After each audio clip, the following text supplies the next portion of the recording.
y nos lanzamos a la vida entonces. Ya mis bellas, la clase de hoy día es no tan larga, es un poco, yo diría, más, bueno, no sé si decirlo en realidad que es más cortita, pero sí es la materia que vamos a ver hoy día un poquito más puntual. Así que vamos a ver la materia completa de un solo tiro, como diríamos nosotros, sin break, ¿ya? Para tratar de, entre comillas, tratar de terminar lo antes posible y obviamente ver todo lo que nos corresponde. La materia que vamos a ver hoy es la materia de prevención de caídas, ¿ya? Es una materia que en realidad viene con ese enfoque, prevenir las caídas, pero desde un punto de vista específicamente general, ¿ya? Con el profesor Luis Rivera, el que es el kinesiólogo, cuando pasen a la siguiente materia, que es trastornos del envejecimiento, ahí el profesor va a hacer un poquito más de énfasis en todo lo que son las asistencias a las deambulaciones, en todo lo que son las asistencias, los elementos de asistencia técnicos, etcétera. ¿Ya? Nosotros vamos a verlo, como les digo, con un enfoque un poquito más al general, más al total. ¿Ya? ¿Qué son las caídas, chicas? ¿Qué entendemos nosotros cuando hablamos de caídas?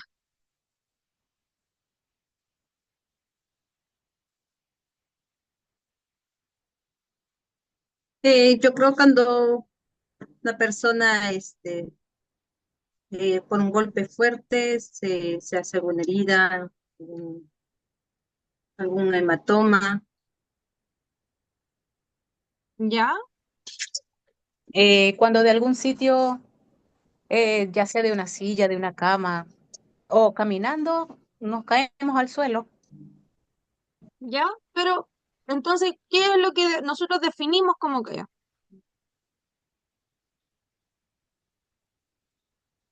Bueno, cuando nos caemos al suelo, Ah, muy bien. Ya. Fíjense que caídas tiene una definición, ¿ya? Eso, denme un segundito. Eso es lo que nosotros estamos viendo ahora. Caída, como definición, la OMS lo dice que es una consecuencia de un acontecimiento que precipite al paciente al suelo en contra de su voluntad.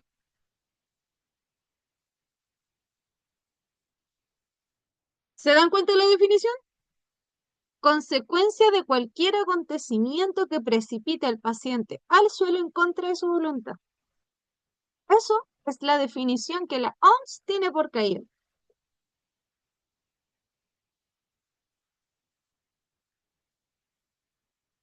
Si ustedes se dan cuenta, ¿ya? Está diciendo que es que una persona involuntariamente termina en un suelo. ¿Se entiende? Es chistoso, uno diría, Sí. sí. pero esa es la definición. Es que alguien termine en el suelo de forma involuntaria, porque evidentemente si nos ponemos a pensar, yo no me voy a tirar al suelo porque quiera, ¿cierto? Difícil, muy difícil. No es posible, pero es difícil. No es posible, pero es difícil. Seamos sinceras, no es imposible, pero difícil. Pero en definitiva, lo que a mí me está diciendo es que alguien, en contra de su voluntad, se cae al suelo por diferentes causas, motivos, razones o circunstancias. Y eso es lo que termina haciendo que la persona sufra una lesión. Ahora, evidentemente esta es la definición de la OMS, ¿cierto? Porque en definitiva la RAE, la Real Academia Española, nos dice que la definición es menos similar. Ahora, ¿por qué es importante detectar y prevenir las caídas, sobre todo en los pacientes adultos mayores? ¿Cuál es la característica principal de un adulto mayor? La osteoporosis. Ya, si solamente nos enfocamos en la osteoporosis o nos podemos enfocar en algo que genera la osteoporosis, porque la osteoporosis tiene una base. ¿Cuál es la base? Mm, la edad del, ¿Y qué de la más? persona, eh, La movilidad, que va perdiendo movilidad, también este, la artrosis y todo eso. Ya. Todo eso efectivamente son elementos que se producen por algo que en general tiene una base, ¿ya? ¿Y cuál es esa base? La base es el envejecimiento como tal. El adulto mayor, cuando ya entra en su etapa de adultez, ¿ya? Genera algo que se llama la fragilidad del adulto mayor. ¿Y por qué el adulto mayor se vuelve frágil? Hola, Ivana.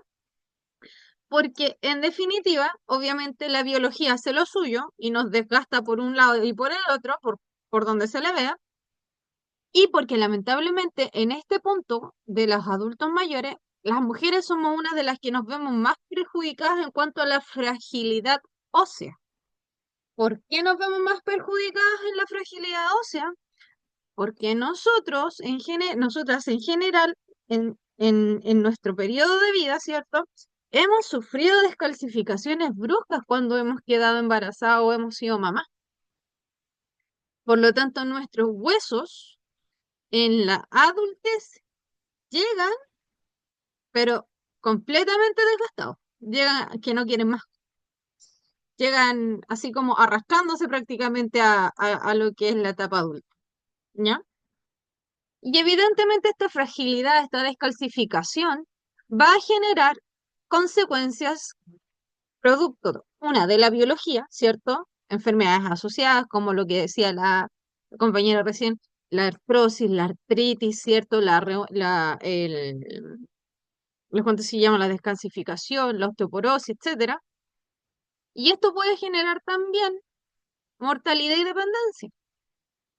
¿Por qué? Porque a medida que aumenta la edad, ¿cuánto se llama? De forma científicamente comprobada, a medida que aumenta la edad, aumentan también las caídas. Y aquí, por ejemplo, yo les voy a hablar de algo bien puntual que es un estudio. Se realizó un estudio hace un tiempo atrás, dentro de una comunidad, en cuanto a lo que era la incidencia de caídas a nivel anual, o sea, en un año, para ver si efectivamente con la edad se incrementaban o no se incrementaban los daños. ¿Y qué es lo que vieron? Se dieron cuenta que los adultos mayores jóvenes, o sea, los adultos de lo que vendría siendo, entre comillas, la tercera edad, entre 65 y 70, la prevalencia de las caídas, o sea, el porcentaje de adultos mayores que se caía era entre un 25% y podía llegar hasta un 35-45%. O sea, que si lo vemos por la parte práctica y tomando el mayor de los números, ¿ya? En este caso, el 25% significa que de cada cuatro adultos mayores que se caían, o sea, de cada cuatro adultos mayores entre 65 y 70 años, solo uno se caía. Pero el porcentaje aumentaba a medida que aumentaba la edad. Y eso se refería a que los adultos mayores de 80 o 85 años, que en este caso se viene actualmente a considerar la cuarta edad, el porcentaje aumentaba de un 35 a un 45%, o sea, casi a la mitad. Por lo tanto, de cada cuatro adultos mayores que nosotros teníamos entre 80 y 85 años, por lo menos dos, en algún momento de su vida, en lo que va del año, se iban a caer. ¿Se dan cuenta la diferencia? O sea, vamos al Art Attack. Tengo un grupo de entre 60 y 70 años, y de estos adultos mayores, supongamos que tengo cuatro adultos mayores, y de estos tengo cuatro. Uno, dos, tres. La prevalencia me indica que de los cuatro adultos mayores, el 25% por lo menos se va a caer. O sea, significa que sí o sí tengo uno que se va a caer. Pero cuando la edad aumenta entre 80 y 85 años, voy a tener los mismos 4 adultos mayores,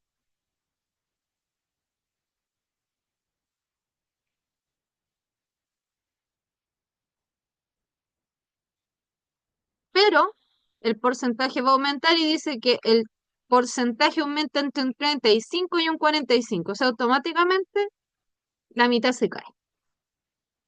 ¿Se entiende mejor la edad? O sea, el estudio ahora. Sí, profe. Ahí sí, ¿cierto? Como ni todo uno entiende mejor. O sea, si nosotros nos ponemos a pensar que aquí en Latinoamérica y en Chile específicamente la pirámide social está sumamente invertida, porque nuestra mayor población es adulta mayor, ojo, ni siquiera adulta, es adulta mayor, estamos hablando de eh, que nuestra población casi en un 60% son puros adultos mayores, o sea, adultos sobre los 60 años. Imagínense la cantidad de caídas que hay al año.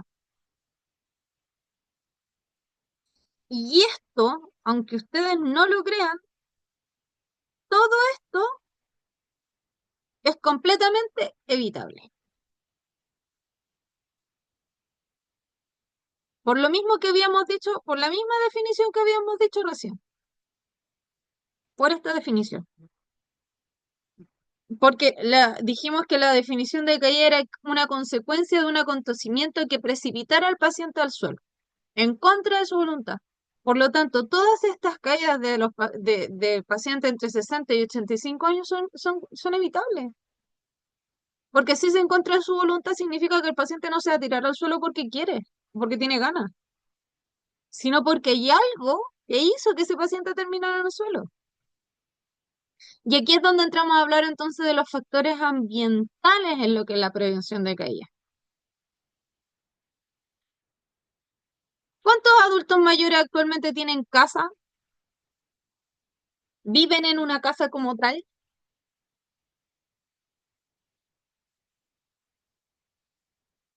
Son poquitos. Y si viven en una casa son de las casitas antiguas que tenían el piso de madera, ¿cierto? La sobrepoblación ha hecho que la más gran mayoría de las construcciones de viviendas sean actualmente casas o departamentos. Departamentos. ¿Y todos los departamentos tienen ascensores? No. Muy bien, partamos por ahí. Por lo tanto, nuestro peor enemigo en este caso, para prevenir o para manejar los factores ambientales, es nuestra propia casa, el interior de nuestra casa. ¿Por qué? Porque las cosas que se encuentran al interior o alrededor de nuestra casa son los mayores provocantes, por así decirlo, de las caídas, ya sea porque el piso esté irregular, porque la baldosa está suelta, porque no hay ascensores, porque solamente están las escalas, porque las barandas están en mal estado. Y ahí es donde nosotros entonces tenemos que entrar a verificar cómo podemos controlar ciertos factores que se encuentran alrededor del domicilio de nuestro paciente. ¿Y cuáles son los factores que pueden predisponer a un paciente que se caiga? Dentro de la casa, el suelo. Típico suelo de casa antigua, la losa. Las losas son prácticamente puro cemento y que antiguamente nuestros papás y abuelitos le sacaban brillo a punta de ¿cuánto se llama? De cera y pañito, ¿cierto? Ahora no, ahora tenemos la baldosa, el piso flotante, etcétera. Pero el piso flotante tiene una característica que el piso flotante también puede generar irregularidades porque el piso flotante va sobre una espuma especial. Y si la espuma se echa a perder, ¿qué pasa con el piso flotante? Se guatea. Y si se guatea, genera una regularidad en el piso, ¿sí o no? Sí, se abomba. Exacto. ¿Se han dado cuenta que ahora los chinos, los malls chinos trajeron de allá del extranjero ahora un piso que es adhesivo? Sí, ¿Se han puesto a pensar lo peligroso que tiene que ser ese piso adhesivo? ¿Por qué podría ser peligroso un piso adhesivo? porque no está fijo. Eso va perdiendo el pegamento. Se puede levantar. Exacto. Y estamos hablando solo de los suelos. Pensemos en la iluminación. Las luces muy brillantes nos dejan encandilados, ¿cierto? Por lo tanto, a nuestros adultos mayores no es recomendable ponerle de estas luces LED, porque las luces LED alumbran harto, ¿cierto? Muchísimo. Pero ¿y cómo dejamos de encandilados a nuestros pobres abuelos? Y por el otro lado tenemos la iluminación que sea deficiente. Esa iluminación, esa ampolleta de 20 watts que apenas sí alcanza a iluminar de aquí a dos pasos más allá. La cosa no es exagerar con la iluminación, pero sí la cosa es que esté bien iluminada dentro, que se pueda ver de una forma adecuada y que no haya riesgo de que porque no veo me caigo o me golpeo. Las escaleras. Las escaleras, yo siempre he dicho que en los adultos mayores es su peor enemigo. Porque las escaleras, si están mal iluminadas, el agua lo que va a hacer, va a pasar de trasero, va a bajar la escalera. Si no tiene pasamano o el pasamano está en mal estado, también corremos el riesgo de que se caiga. Y si el pasamano está en mal estado, está como desgastado o oxidado, también se pueden dañar las palmas de las manos, ¿cierto? Que el peldaño esté irregular o que sea muy alto para las patitas cuando van, para los viejitos cuando van a dar el paso. Si el peldaño está muy alto, le va a costar mucho poder subir esa escalera. Imagínense el más ejercicio que se tienen que mandar para poder subir la escalera. Y por último tenemos las escaleras que no tienen descanso. ¿Se han dado cuenta que hay escaleras que son como de una sola tirada así para arriba? ¿O que van como un L pero no tienen un descanso muy largo? ¿Tienen como un cuadradito? Hasta nosotros que tenemos buen estado físico terminamos cansados. ¿Se imaginan a un adulto mayor subiendo ese tipo de escaleras? Es más, hagamos el siguiente ejercicio mental. Imaginémonos a nosotros subiendo esa escalera y al lado de nosotros un adulto mayor con problemas cardíacos subiendo esa escalera, porque el edificio no tiene ascensor. ¿Cómo queda? Yo les voy a decir cómo queda. Queda en el hospital. Porque el patatús que le va a dar va a ser gigante. La cocina. Y aquí me voy a detener un poco con nosotras. Se han dado cuenta que a nosotras las mujeres en general nos gustan las cocinas grandes, amplias, con grandes cantidades de estanterías para poder guardar la cantidad de tupper que se nos ocurra y que mientras más estantes tenga, mucho mejor porque más espacio me alcanza para guardar cosas. ¿Sí o no? Sí, Y no hemos puesto a pensar qué va a pasar con esos estantes y con las cuestiones que están hasta arriba cuando estemos adultos mayores. ay, no, señorita, eso es bien tedioso. Mi abuela tenía eso.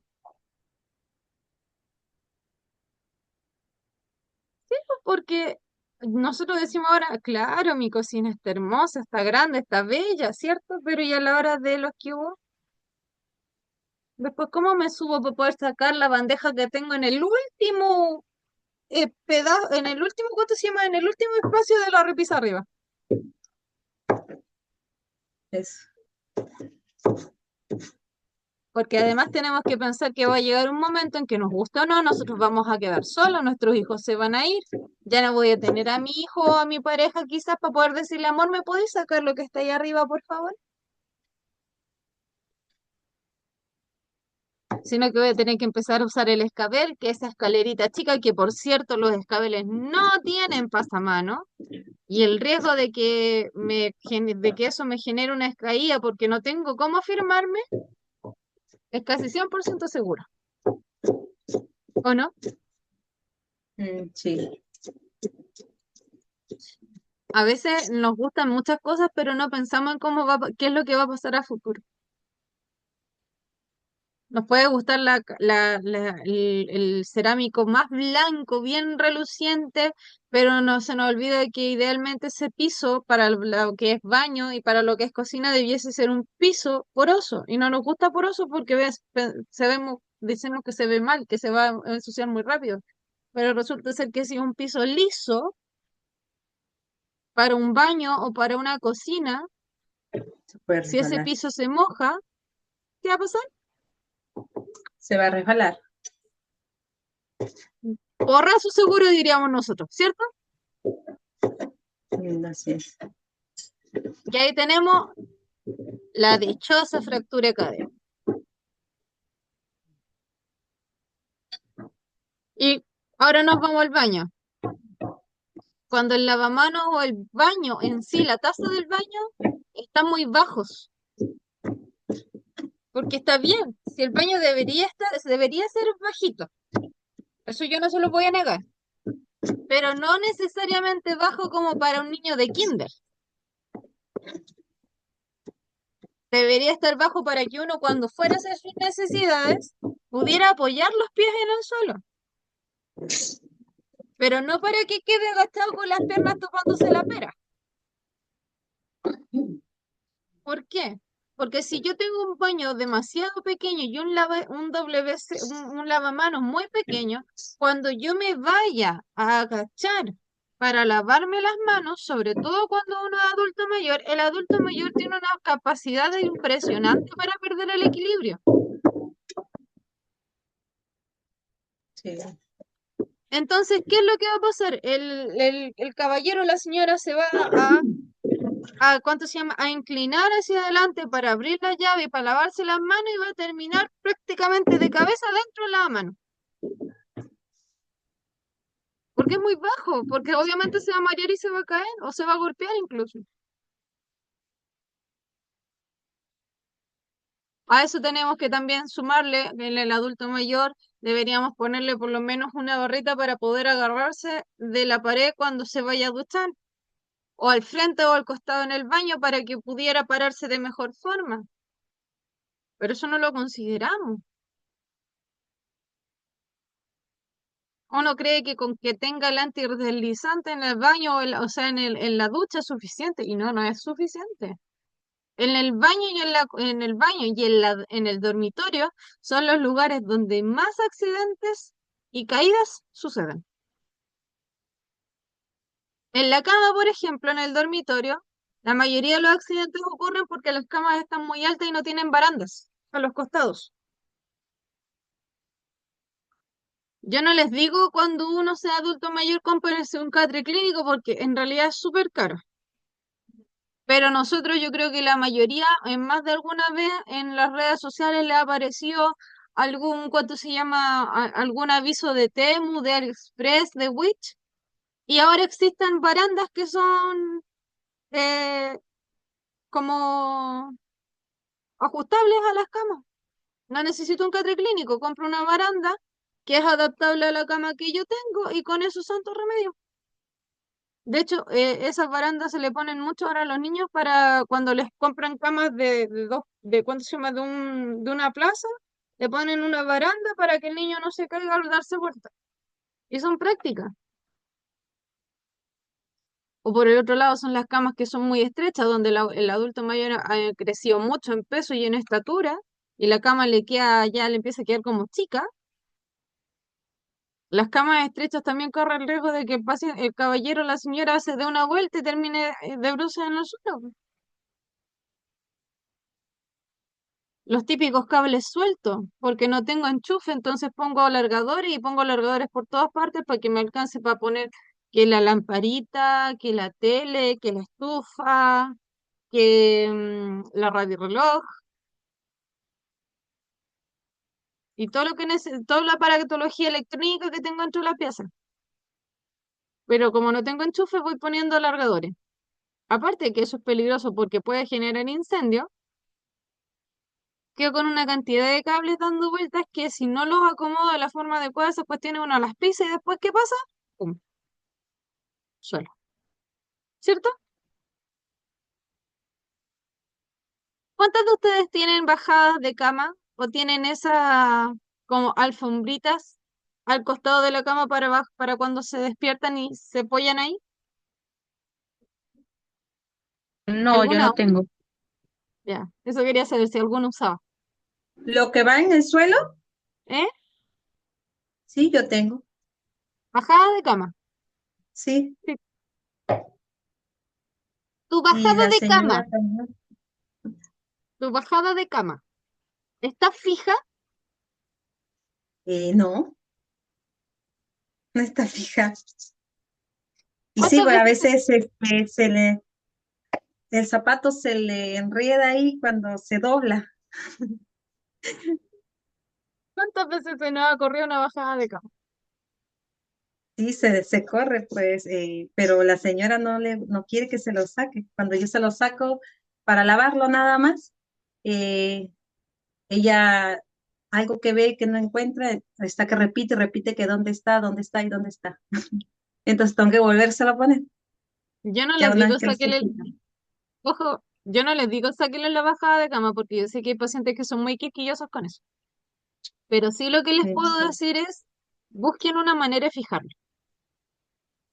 Nada, Algún de adhesivo papel. doble, algún adhesivo doble contacto, no Lo que pasa es sé. que el piso de ella es alfombra y encima de la alfombra, bueno, le pongo la bajada de piso y cómo lo pego. El problema es que la bajada de cama va a llegar yo estoy muy segura, va a llegar un punto en donde se va a resbalar en la bajada de cama porque esa cosa no está fija. Sí, yo también siempre pienso lo mismo, pero me dicen que le ponga y aparte a ella no le gusta que se lo saque. Yo hace mucho tiempo atrás, cuando estaba estudiando enfermería, cuidé a un paciente que tenía en su dormitorio, tenía una bajada de cama, hermosa, pelúa, café, grande, de verdad que llegaba a dar ganas de tirarse a la bajada de cama en realidad. Decía un verdadero gato, yo le decía, porque era una cuestión enorme. Pero yo le dije a la que era en ese momento mi jefe, yo le dije, ¿sabe qué? Vamos a ponerle Juanito. ¿Sabe qué? Don Juanito, esta es como la tercera vez que se le enredan los pies en la baja de cama. Va a llegar un día y se nos va a sacar la mugre elegido porque esa cosa no está fija. No, si no le va a pasar Mm, nada, no le va a pasar nada, no le va a pasar nada. Ya, yo le estoy avisando nomás, le dije, porque esa cosa no está fija y esta es como la segunda vez que casi se resbala, le dije.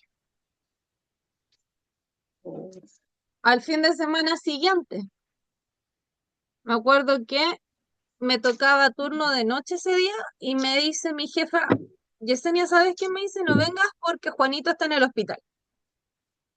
¿En serio, jefa? ¿Qué le pasó? Yo dije, pensando entre mí, se descompensó porque el caballero tenía una insuficiencia cardíaca. Y dije, ¿en serio? ¿Qué le pasó? No, lo que pasa es que Juanito se fue a levantar, ¿cuánto se llama? Se le corrió, se deslizó la baja de cama, se pegó en la cadera, se pegó en la cadera y ahora está con una fractura de cadera. Y ahí quedó Juanito, porque Juanito jamás volvió a la casa. Juanito no se murió por la insuficiencia cardíaca. Juanito se murió porque terminó con una fractura de cadera en el hospital, estuvo 6 meses, contrajo una infección intrahospitalaria y se murió por la infección intrahospitalaria. Y adiós, Juanito. Esos son los riesgos con los adultos mayores, sobre todo cuando tienen patologías asociadas. Y por ejemplo, el mismo caso nos pasa con las mascotas, los perros, los gatos, cualquier animalito que ande dando vueltas por ahí. Si bien es cierto, son animales de confianza, o sea, son su animal de compañía, ¿cierto? Ujú. Pero cuando son muy cachorritos, son revoltosos, requieren cuidados. Un adulto mayor no siempre está en las condiciones de poder cuidar un animalito, y sin mencionar que si es un cachorrito, el perro necesita energía o sea, necesita alguien que pueda hacerlo gastar energía. Y un adulto mayor no es esa persona. Y puede ser que una persona se caiga. ¿Por qué? Porque se mete entre medio de las piernas.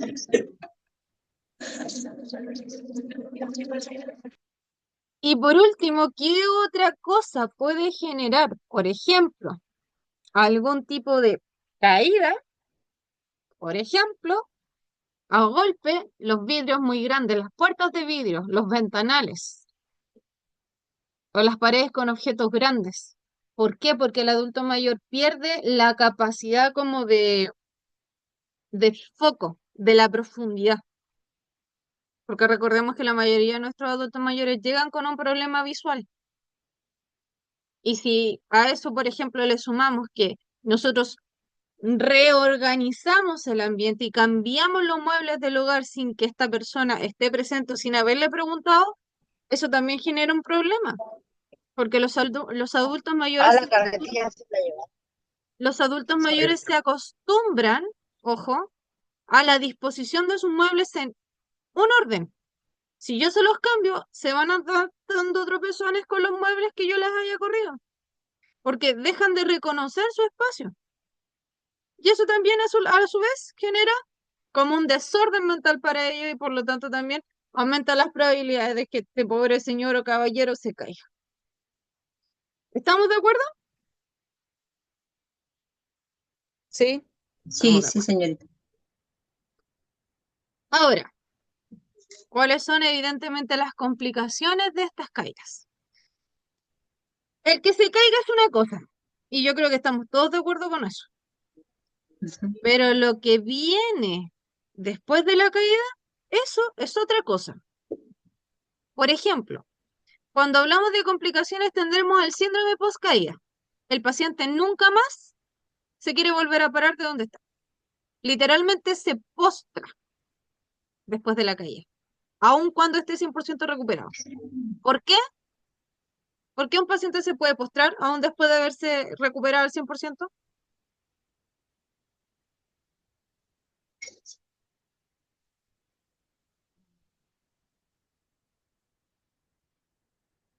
¿Quién sabe? ¿O quién tiene una idea? No, no le escuché muy bien, disculpe. será por miedo. Eso. Muy bien. Efectivamente, por eso un paciente después de que se ha caído y se ha recuperado, aún así queda postrado, por miedo. Le genera un terror y una psicopatía gigante el hecho de pensar en pararse y volver a caerse. Mm. Le da pánico. Y es entendible porque nosotros vivimos la experiencia desde un plano totalmente externo.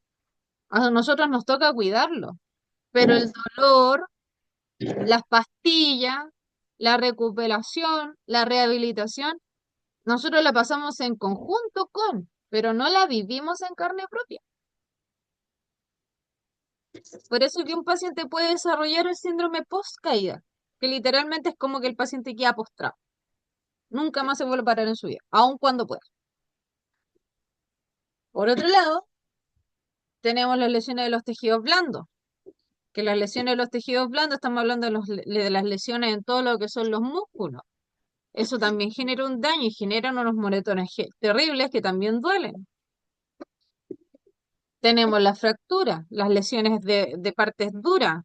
La cadera, el fémur, el húmero, la muñeca y las costillas son los huesos o las articulaciones en este caso que más se fracturan los adultos mayores. Porque digo que el adulto mayor o se cae de trasero o se cae de bruces o se cae de costado. Son pocas las veces que un adulto mayor va a caer de espalda. siempre va a caer hacia el lado, de rodillas, o hacia adelante, pero con las manos hacia adelante, para evitar la caída, para evitar el golpe en la cara. Y por eso que siempre lo más común es una fractura de cadera, de fémur, de húmero, de muñeca o de costilla. Mm, Si por ese motivo llegáramos a tener un adulto mayor o un paciente crónico, grave, postrado, que se llegase a caer y se golpeara en la cabeza, las probabilidades de que sufran un hematoma subdural es enorme. ¿Y qué es el hematoma subdural? Pensemos que esto es el cerebro, ¿ya? El cerebro, o sea, la cabeza, ese es el cráneo. El cerebro está aquí adentro, nadando en el líquido cefalorraquídeo, ¿ya? Aquí tenemos lo que podríamos decir entre, a ver,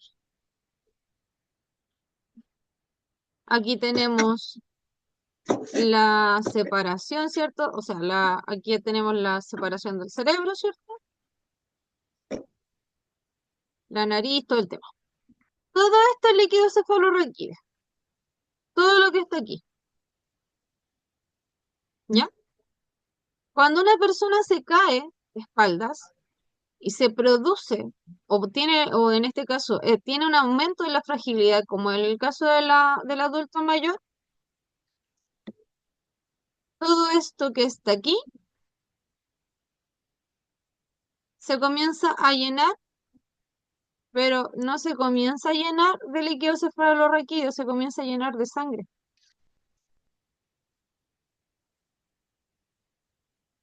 ¿Por qué? Porque el cerebro, recordemos que al golpearse la cabeza, como está nadando en un espacio libre, el cerebro, este es el cráneo, el cerebro hace eso, pum, pum. Por lo tanto, se pega adelante y se pega acá atrás. Y cuando genera, vuelve a su posición, el mayor daño está en la parte trasera del cerebro. Y esto empieza a sangrar, y es sangre harta. Y se empieza a acumular la sangre, la más sangre, más sangre, más sangre, y todo lo que es el líquido cefalorraquídeo se comienza a comprimir, y todo lo que empieza a comprimirse se comienza a rellenar con sangre. Y eso es, automáticamente, eso es un hematoma subdural. ¿Cuál es el problema con el hematoma subdural? Que el hematoma subdural o se drena, o sea, literalmente hago un hoyo en la parte donde está más acumulada la sangre en el cerebro,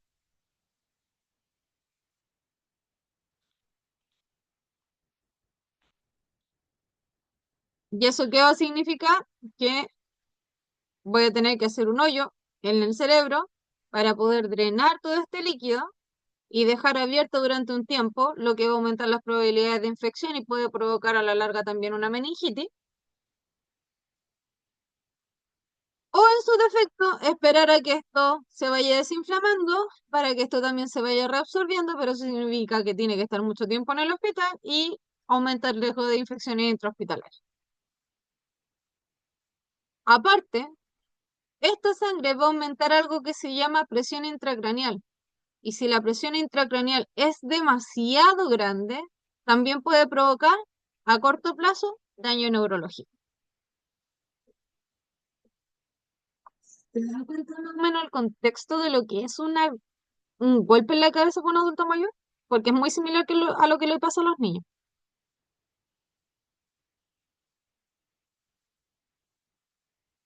¿Ustedes verían un buen pronóstico en un golpe con un hematoma subdural? no, para No, nada. Y yo aquí se lo expliqué así como bien, bien entendible, bien a lo español chilensis. O Bastante sea, gráfico. claro, lo más gráfico que pude, para que se entendiera. Sí, Entonces, fíjense que el daño que genera internamente no es menor. Estamos hablando de que prácticamente lo que debería tener líquido, que es un líquido protector, se transforma en un sangre y que no me protege nada. Eso evidentemente también genera hospitalización y complicaciones en movilización por las enfermedades iatrogénicas o también conocidas como las famosas enfermedades intrahospitalarias. Porque un paciente que está hospitalizado, créanme, chicas, créanme que sus probabilidades de agarrarse una infección intrahospitalaria son por lo menos de un 80%, sobre todo los adultos mayores, porque biológicamente su sistema inmune está deprimido. De ahí entonces también se desliga como complicación la dependencia, ya sea por limitación física o neurológica, y el riesgo de institucionalización. ¿Saben qué es eso? No, señorita. No.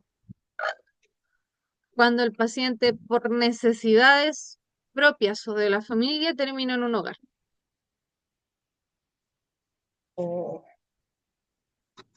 Y obviamente ya el peor de los casos como complicación de una caída es la muerte, que evidentemente ese ya es el peor de los casos porque ahí tenemos que pensar, como diríamos coloquialmente, que el chancacazo tiene que haber sido bien grande.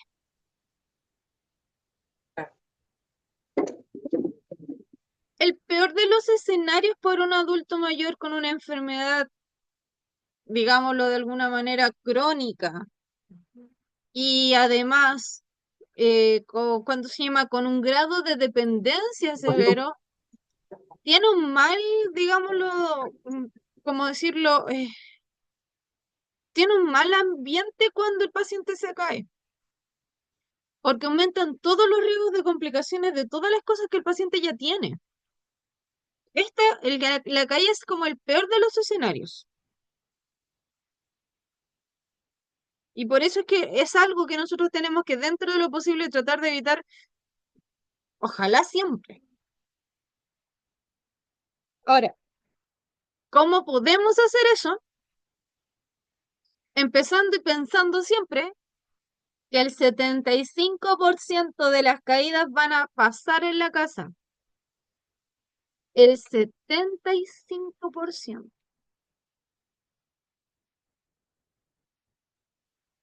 O sea que de cada 4 adultos mayores que sufren una caída, 3 de ellos se van a haber caído en su casa.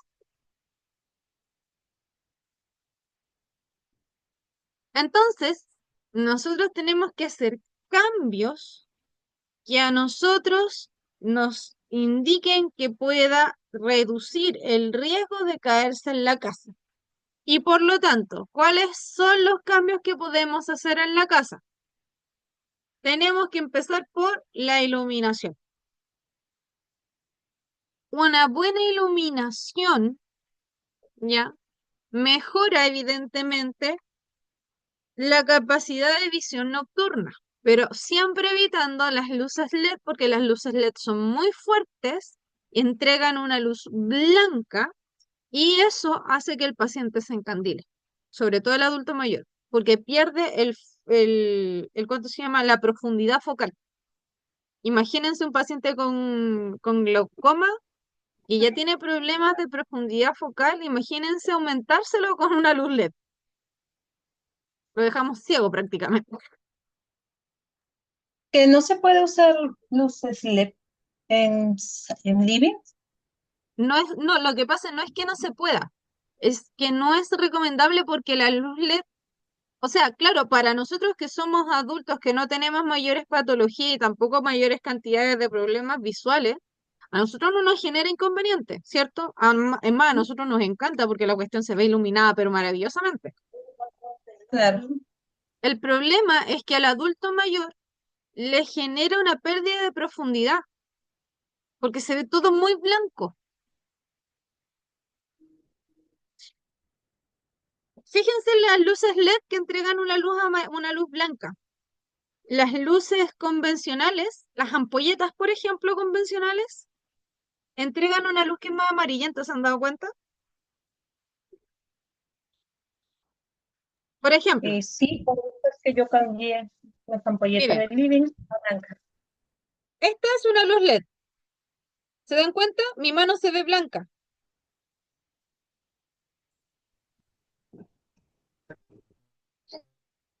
Esta la cambié para que fuera una luz que entregara una luz amarilla como las que entregan las ampolletas. ¿Se dan cuenta el cambio de color? Sí, ¿Con cuál tienen menos molestia visual? ¿Con esta que es amarilla o con con la esta que es amarilla. blanca? con la amarilla. Es lo mismo para el adulto mayor. Es la mejor forma de graficarlo. Yo aquí estoy en mi oficina y yo para cuando hago clases, para tener una mejor iluminación y que ustedes me vean mejor, utilizo una luz que es una luz LED. Pero cuando yo estoy trabajando, no haciendo clases con ustedes y necesito iluminar mejor el espacio, le cambio a la luz amarilla porque me genera menos, me cansa menos la vista. Y es por lo mismo, porque genera menos molestia la luz amarilla que la luz blanca. Y es lo mismo para el adulto mayor. Y por eso que se recomienda que las luces idealmente sean una buena iluminación, sea una ampolleta de hartos watts, pero que sea una luz que no sea una luz LED, que sea una luz de las normales, de las de amperaje. Y ahí también tendríamos el hecho de la utilización de las luces de noche o de las lamparitas en el pasillo y en el baño, en la pieza para iluminar un poco el ambiente, en el pasillo para que pueda llegar sin mayores inconvenientes y en el baño para que el paciente pueda hacer sus necesidades sin tener que estar al toca toca porque obviamente en la noche la mayoría de nuestros pacientes no les gusta molestar a quien te está cuidando para que puedas descansar bien, pero se les olvida que uno está ahí para ayudarlos, para cuidarlos y lamentablemente por no molestar, el paciente se termina cayendo. Las alfombras. Es importante que las alfombras, por favor, chicas, si ustedes tienen un paciente que tenga alfombra, que tenga bajada de cama, traten de fijárselas de alguna manera. O que por último pónganle algo que sea 100% antideslizante, porque en realidad las alfombras y las bajadas de cama vienen con una cuestión porosa por debajo, que no es 100% antideslizante. Lo ideal aquí es que quede fija.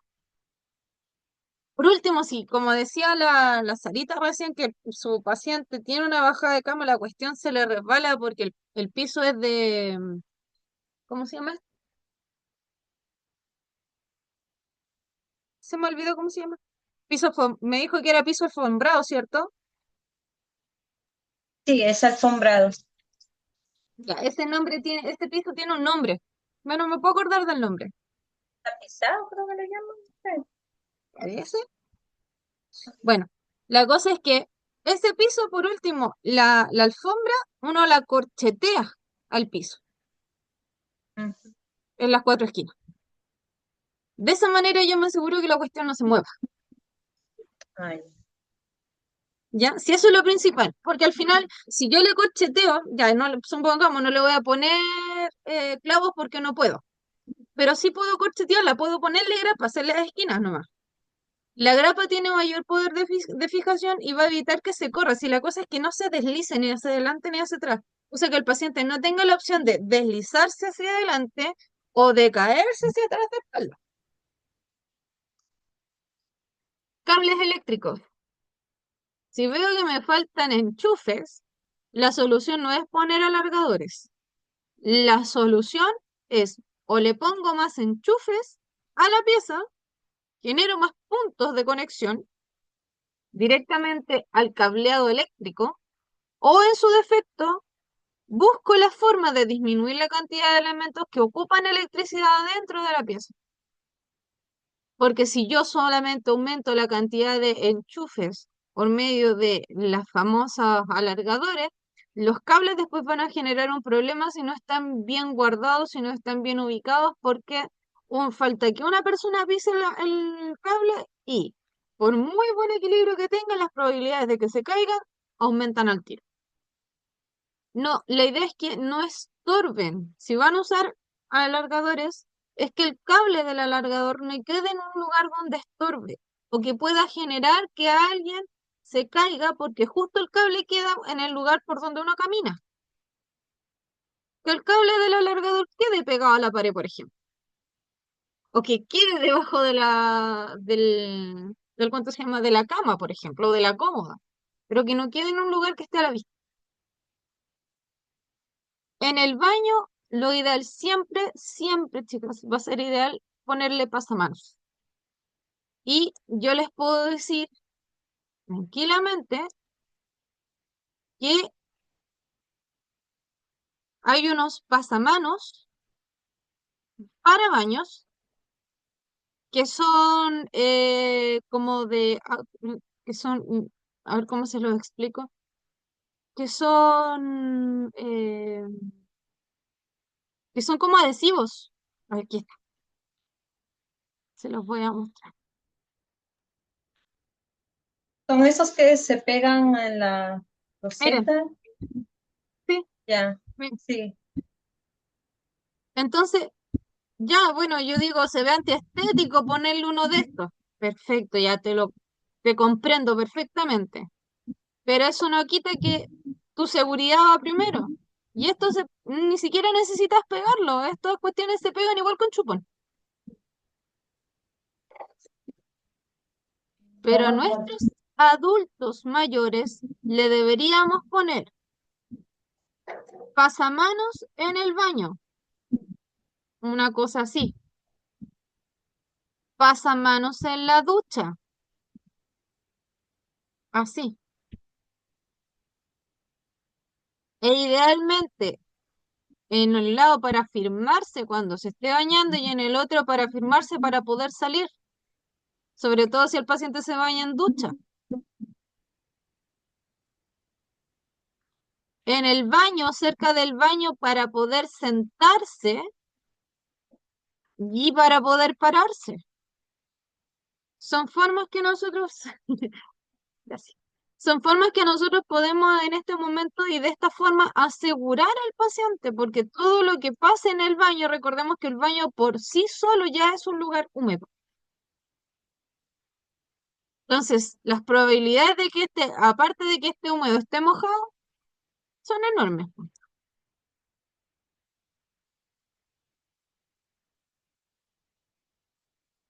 Sumemos el calzado, los zapatos. Zapatos tienen que ser con suela resistente y antideslizable. Fíjense que los zapatos influyen mucho en la forma incluso en que camina y respira la piel del paciente, del pie del paciente. Para los que son diabéticos, por ejemplo, se recomienda que el zapato sea respirable y que además tenga, tenga una suela como de estas memory foam. ¿Se han dado cuenta? Sin mencionar que también se les recomienda el tema de los famosos calcetines de bambú. ¿Por qué se recomiendan los calcetines de bambú o de cobre? Para los diabéticos, Ajá, les recomiendan eso así. A mí nunca me han recetado, me han recomendado eso. ¿Y la señora es diabética? ¿no? No. Bueno, entonces yo les puedo decir, a los pacientes diabéticos se les recomiendan mucho los calcetines de bambú o los calcetines con cobre, porque son antibacteriales, naturales. Por lo tanto, qué es lo que previene? La formación de hongos o la infección de algún tipo de lesión que el paciente ya tenga en el pie.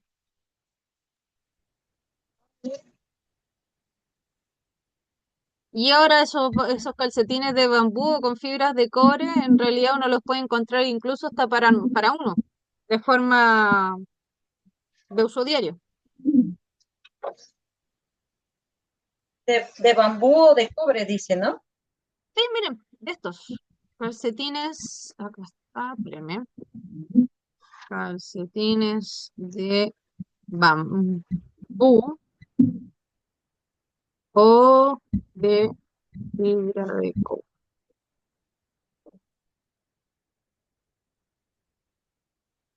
De hecho, ahora salieron, a mí me da mucha risa porque esto no, yo siempre he dicho que el chileno busca siempre la oportunidad. Ahora salió la combinación de cobre con bambú.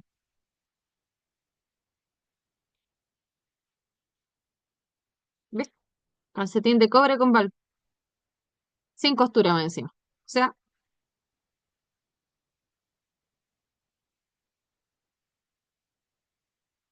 calcetines fabricados con fibra de bambú natural y cobre. Su fibra termorreguladora mantendrá tus pies frescos y te otorgará una suavidad única que mantendrá tus pies sanos, eliminando el mal olor producido por hongos y bacterias. Son ideales para pieles sensibles.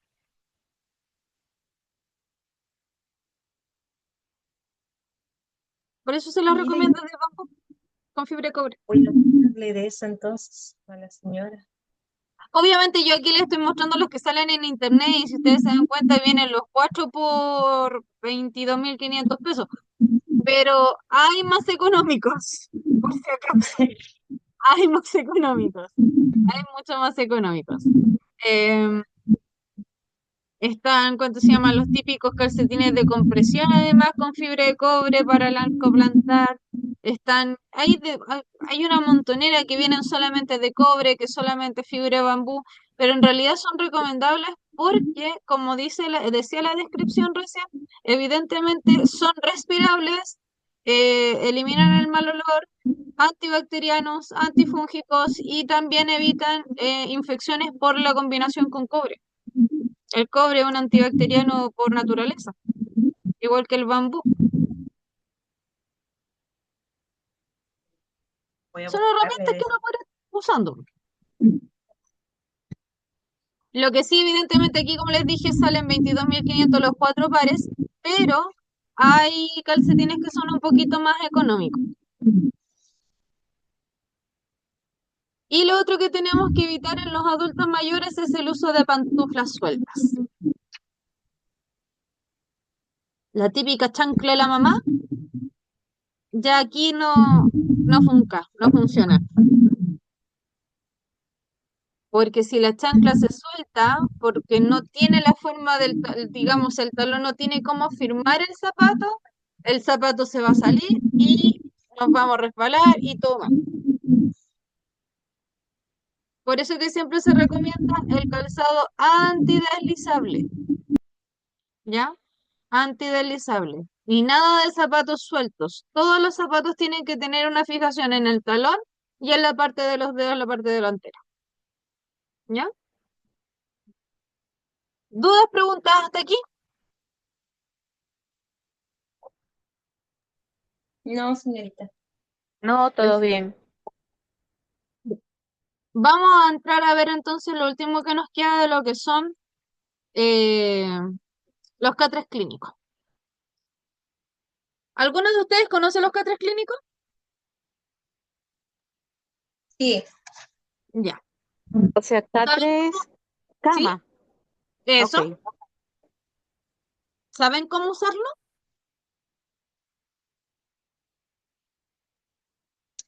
sí, más o menos tengo, lo he usado por mi abuela cuando estuvo en cama, en casa, tuvimos que conseguirnos esas camas clínicas.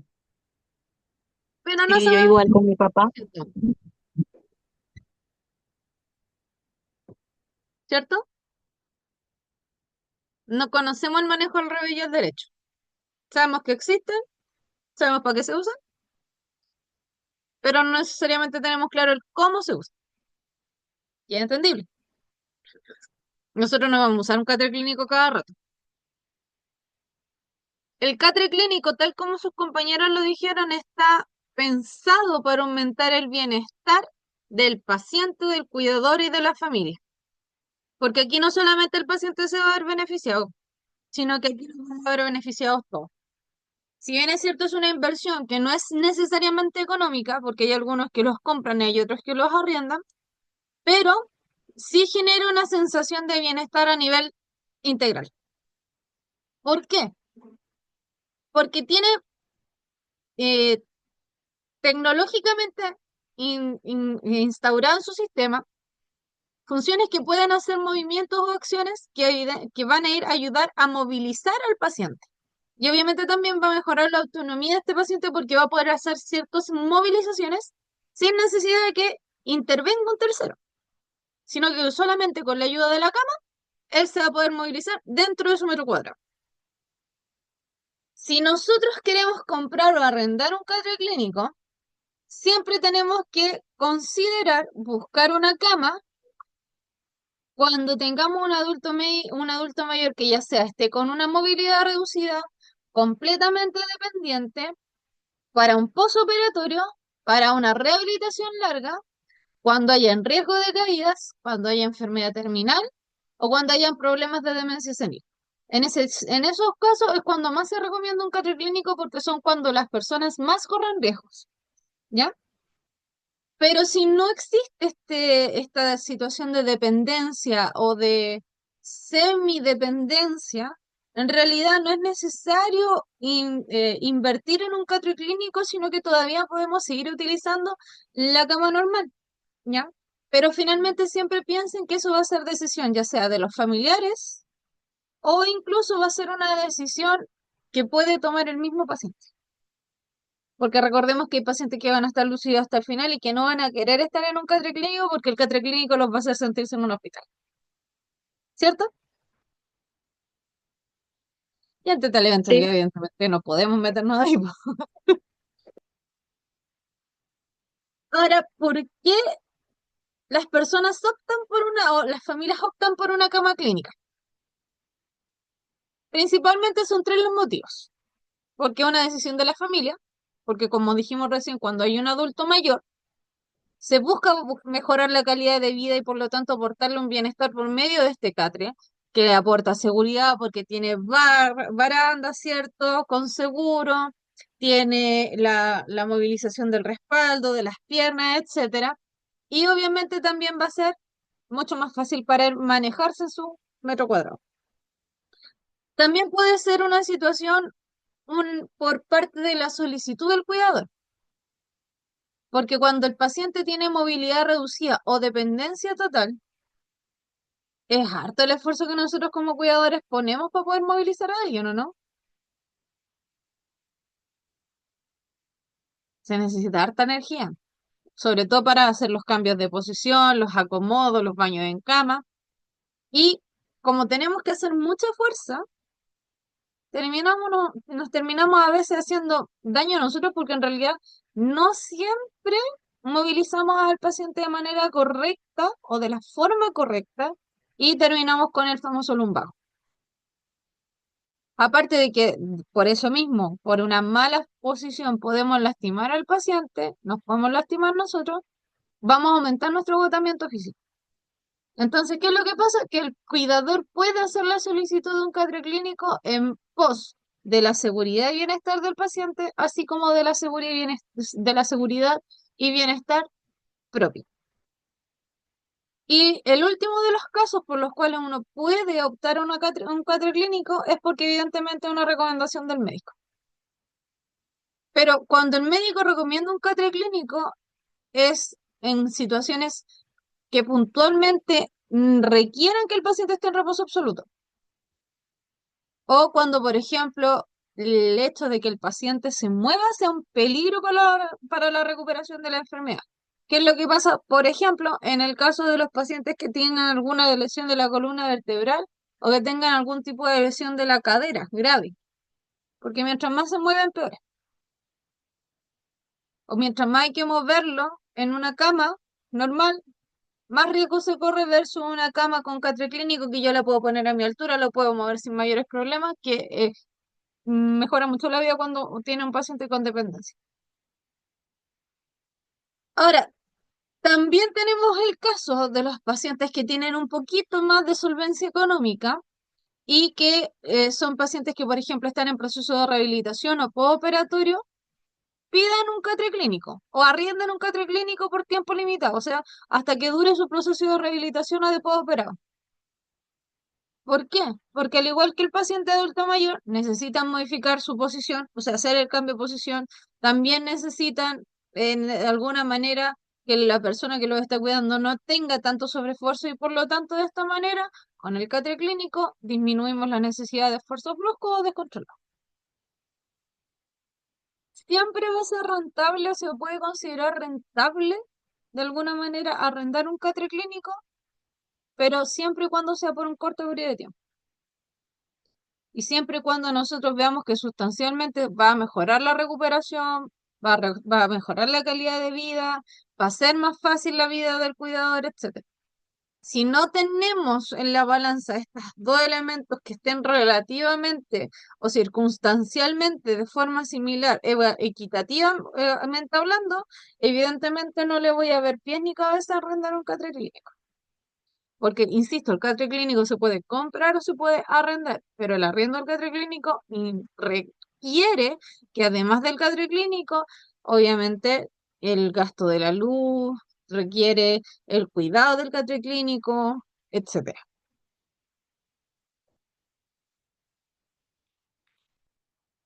¿Cuándo entonces podemos considerar la instalación de la cama clínica? Cuando realmente digamos, el paciente vea que su calidad de vida va a mejorar si se tiene la cama clínica. O cuando hay una enfermedad que me impida la movilización normal en una cama normal, porque las camas normales de una plaza y media, por lo general, ¿a dónde están? ¿O cómo están en la disposición de la pieza? ¿Están justo en el centro o están pegadas para la pared? Están esquinados a la pared. ¿Es fácil mover a un paciente que esté en cama y que la cama además esté esquinada a la pared? No, para nada. Esa es la ventaja que tiene el catre clínico. El catre clínico uno lo puede despegar de la pared y por lo tanto puedo movilizar de derecha a izquierda al paciente sin mayor esfuerzo porque más encima la mayoría de los catres clínicos tiene Revit. Entonces el catre clínico va a estar considerado para prevención y cuidado de caídas, fracturas o lesiones. ¿Ya? Y aquí es donde nosotros entramos de nuevo un poquito al tema de las caídas. La OMS nos dice que las caídas son la segunda causa de muerte o de lesiones accidentales o no intencionales en personas mayores de 65 años y que por lo menos de esas personas, de un grupo, de una parte de esos pacientes de 65 años, por lo menos 640.000 personas se mueren producto de las caídas que han tenido. 646.000 al año. Los adultos mayores sobre 65 años son quienes más tienen el riesgo de morir o de tener una lesión grave. Y como dijimos anteriormente, este riesgo va a ir aumentando a medida que aumenta la edad.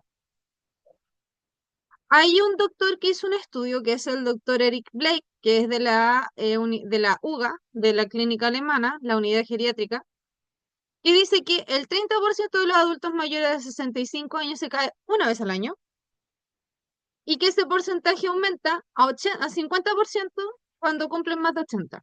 O sea, efectivamente nos confirma lo que nosotros dijimos anteriormente. Como las camas clínicas están preparadas y están diseñadas para prevenir las caídas en adulto mayor, tienen barandas para poder, digamos, evitar la caída hacia uno o ambos costados. Tiene elevación para poder controlar la altura de la cama y de esa manera también tienen que pensar que tiene la regulación de la espalda y tienen regulación en los pies. Por lo tanto, se pueden utilizar tranquilamente en pacientes con fractura de húmero, de muñeca, de pelvis, etcétera, porque se mueve entera la cama. Una cama normal no se mueve. Ahora, eso tenemos que considerar que la cama clínica siempre tenemos que cuidarla. ¿Por qué? Porque alrededor del 50% de los adultos mayores que sufre una caída no se logra levantar sin ayuda. O sea que si una persona se cayó de la cama, por lo menos la mitad de esas personas no se van a parar solas, nunca. Necesitan de alguien que los pare, porque no pueden solos. Y si una persona que se ha caído y pasa más de 2 horas sin levantarse, aumenta el riesgo de deshidratación, de UPP, de hipotermia, de neumonía, y por lo tanto, obviamente, tenemos que poner todo eso en la balanza. La mayoría de los adultos que sufren caídas pueden sufrir fracturas, lesiones de cadera, golpes en la cabeza, lesiones internas, y obviamente estas catres clínicos van a venir a mejorar de alguna manera la recuperación del paciente. Por ejemplo, los catres clínicos son muy útiles para cuidar a pacientes con problemas respiratorios. Los adultos mayores que tienen problemas respiratorios como por ejemplo EPOC, neumonía crónica o incluso insuficiencia cardíaca, les cuesta mucho respirar estando acostados. Y recordemos que la cama tiene una posición horizontal. La única forma que yo tengo de poder levantarle el respaldo a un paciente es poniéndole una cantidad exorbitante de cojines que si más encima quedan mal puestos, el paciente queda incómodo, ¿o no? Sí, Entonces el catre clínico yo no necesito ponerle una cantidad exuberante de almohadones en la espalda porque voy a poder regular el respaldo, lo que va a permitir de alguna manera que el paciente respire mejor durmiendo, por ejemplo, en una posición semisentado.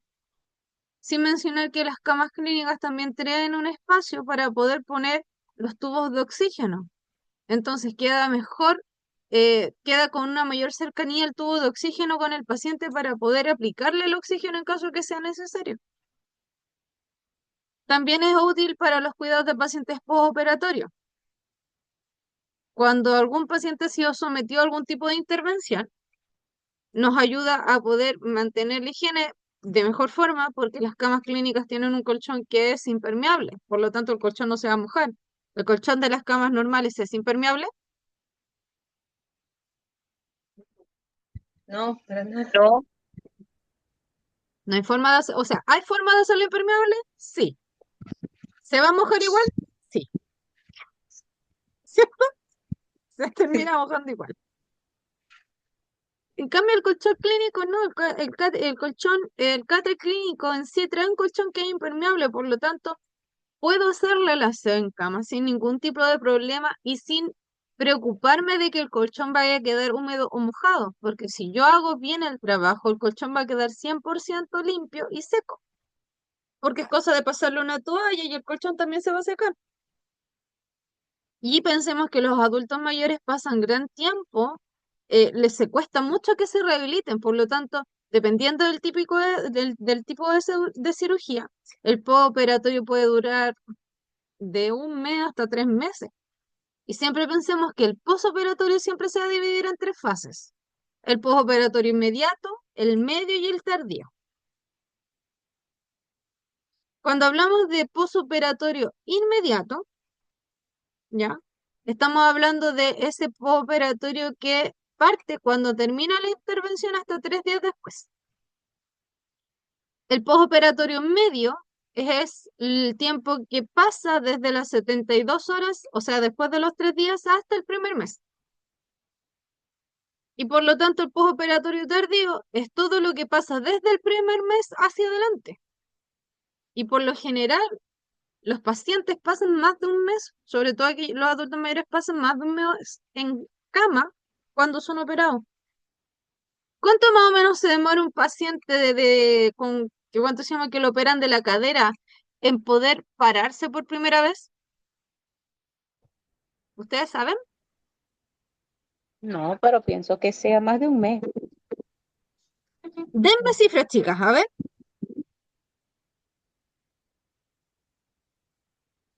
En meses, ¿cuánto creen ustedes? 2 meses. 2 meses, ya. ¿Quién da más? ¿O quién da menos? Yo digo que 3 meses por lo menos. 3 meses. Bien. ¿Quién da más? ¿Quién da menos? ¿Eh? Un 6 meses. paciente. 6 meses, ya. Bien. Un paciente que ha sido sometido a un trasplante de caderas o a una operación de cadera en general, se demora 3 meses en recién poder empezar a hacer ejercicios en cama. En Ah, cama, 3 meses. Y en volver a pararse son 6. Harto. Uy, mucho. O sea, imagínense si yo tengo un paciente todo ese tiempo en cama y yo no tengo la movilización correcta, o pensemos que a lo mejor el colchón de la cama normal empieza con el típico resortito que empieza a perder la densidad, que el resorte se empieza a notar más, molesto por todos lados. Por eso que se recomienda, en ese tipo de recuperación se recomienda un catre clínico. Porque el catre clínico, como viene con un colchón que puede usarse con un colchón antiescara, o incluso viene con colchones que tienen como esta cuestión tipo memory foam, disminuye la presión en los puntos o sea, disminuye la presión en los puntos más importantes como lo son la cadera, el sacro, el coxis. Por lo tanto, disminuye la aparición de las lesiones por presión. Y ahora, si tengo un paciente con una pérdida cognitiva, los pacientes, por ejemplo, con accidente cerebrovascular o con Alzheimer, o con problemas de circulación de cerebral, tienen ¿cuánto se llama? Un deterioro en lo que es su capacidad de raciocinio. Por lo tanto, ese tipo de pacientes, lamentablemente, pierden también en parte su autovalencia, ya sea para vestirse, para caminar, ¿cierto? Para hacer cierto tipo de movimiento. Entonces, la cama clínica los va a poder ayudar a mantenerse, entre comillas, autovalentes porque no van a necesitar ayuda de que le estén poniendo almohadas en la espalda. O no van a necesitar ayuda para poder moverse en la cama, porque la cama tiene el control y el control le puede levantar el respaldo, le puede levantar un poco las piernas, le puede levantar la altura de la cama, la puede bajar. Entonces, de esa manera yo que estoy haciendo fomentando autonomía, de una u otra forma. Ahora, dentro de todo esto, tenemos que hacernos ciertas preguntas con respecto a lo que es el catre clínico. El catre clínico existen dos formas que son las más comunes. Está el catre clínico que es manual y está el catre clínico eléctrico. Si yo arriendo un catre clínico manual, evidentemente es mucho más económico que un catre clínico eléctrico. El catre clínico manual, ya, significa que es un catre clínico que yo le puedo cambiar la posición ¿cuánto se llama? De las manivelas. Por lo general traen tres, en donde cada manivela que viene al final del respaldo que está a los pies de la cama, una manivela regula lo que es la posición del respaldo, la segunda que está en los costados, una regula la posición del respaldo, la otra regula la posición de los pies y la otra regula la altura de la cama. El catre clínico tiene exactamente lo mismo. La diferencia es que todo es automático. ¿Por qué? Porque evidentemente es eléctrica. Entonces, ¿qué posiciones podemos ajustar en la cama clínica? En las manuales o las eléctricas, podemos encontrar de dos posiciones que solamente van a ajustar la posición del respaldo y de las piernas, ¿ya? En las camas clínicas o en los catre clínicos de tres posiciones vamos a regular el respaldo en los pies y la altura, ¿ya? Por eso que dependiendo del tipo de catre clínico que uno quiera arrendar es también lo que uno se tiene que informar cuáles son las funciones que tiene. Por eso que yo les hago mención de los catres clínicos de dos o de tres posiciones. Y si estamos hablando de catres clínicos, ¿cuáles son digamos, las fallas más comunes? ¿Cuáles creen ustedes que son? ¿Qué es lo que más le puede fallar a un catre clínico?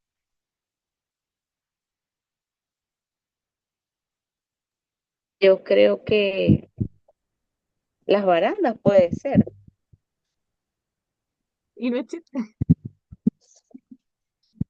Las barandas es uno de los A veces elementos que más le fallan.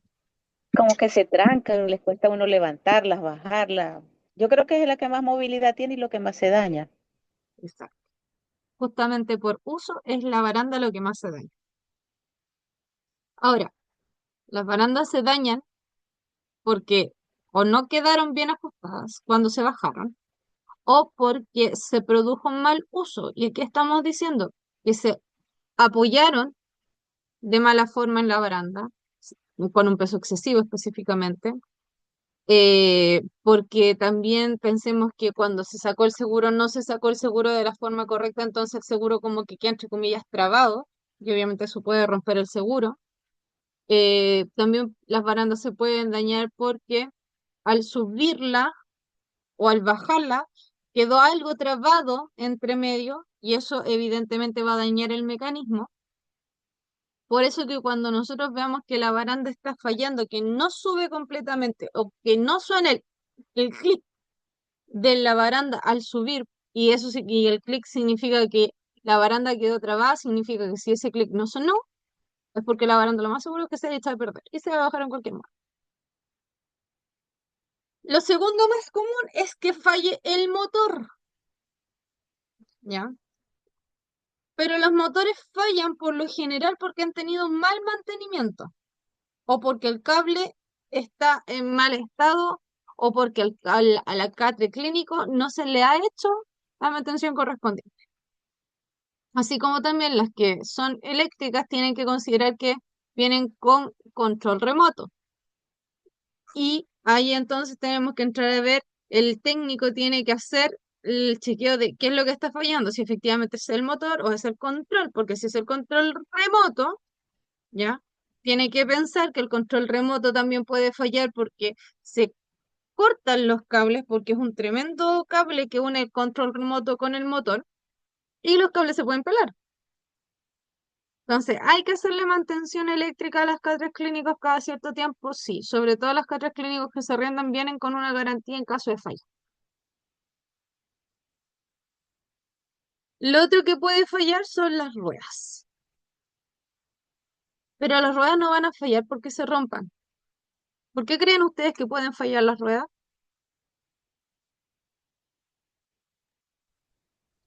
Porque se trancan también. Ya, ¿por qué se trancan, cariño? A ver, Porque, no sé, se oxidan o se llenan de polvo, de pelo, no sé. esa es la respuesta correcta. La rueda va a fallar no porque necesariamente se oxide o porque se trabe.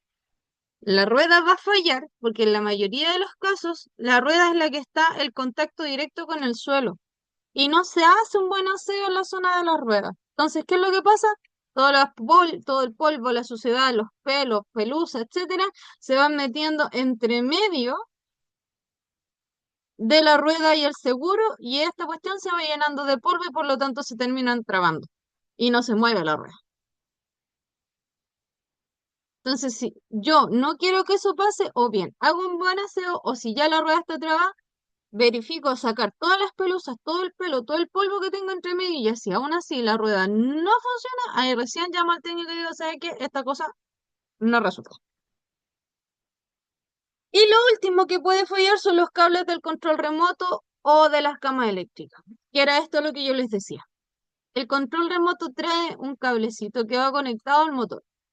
Entonces, la mayoría de las veces lo que pasa es que el control sufre desperfectos en esta parte de aquí, del cable que está aquí, porque lo tiran, porque cuando se llama lo tironean, ¿cierto? Porque queda trabado entre medio de la baranda, porque se cae. Entonces, aquí lo que yo tengo que pensar es que el mal uso siempre va a deteriorar el control remoto. Y si existe ese desperfecto, entonces sí o sí hay que llamar al servicio técnico porque tienen que cambiar el control, porque si no, por más que yo le haga todo el servicio, digamos, de mantención, de buen uso, el control igual se va a ver dañado. Y ahí también tenemos que verificar si no es que la alimentación del cable, porque puede ser que se dé justo aquí, justo donde yo les decía, justo aquí. Pero si no es justo aquí, puede ser que se dé más abajo, entonces el técnico tiene que determinar de dónde se origina la falla, ¿ya? Pero tiene que hacerlo alguien entendido en el tema. ¿Se entiende la idea, mis chicos? Sí, profe. ¿Tienen alguna duda, alguna pregunta o alguna consulta? No, yo no. Ya. Mis Ninguna. bellas, mis bellas, hermosas, preciosas todas. Como podrán saber, hoy es la clase de prevención de caídas, ¿cierto? El día lunes 5, van a tener la clase con la abogada, con Catherine Cornejo, y ella les va a hacer la clase de legalidades, o sea, de todo lo que es la parte legal en cuanto al ejercicio legal de la profesión y otro tema, efectivamente lo legal, ¿ya? De ahí nos vamos a saltar al jueves 7 conmigo, no, sí, jueves, ¿cierto? El jueves 7, en donde van a tener la última clase conmigo, que es la prueba o sea, la última clase conmigo, que yo les voy a hablar también de la parte legal, pero ya más enfocado a lo que es el Ministerio de Salud, el Código Sanitario, etcétera. Y ya con eso terminamos el módulo de cuidados del paciente geriátrico. A la semana subsiguiente, o sea, a la semana del 12, van a empezar el módulo de cuidado de trastornos del paciente geriátrico con el profesor Luis. ¿Ya? Hoy día va a quedar abierta todo el fin de semana, desde hoy día y hasta el día domingo a las 23:59, va a quedar abierta la prueba de síndrome del cuidador y de trato al usuario. Y la última prueba, que es la prueba de legalidades y de prevención de caídas, que es lo que vimos hoy día, va a quedar fija para el día jueves 7 según calendario. ¿Ya?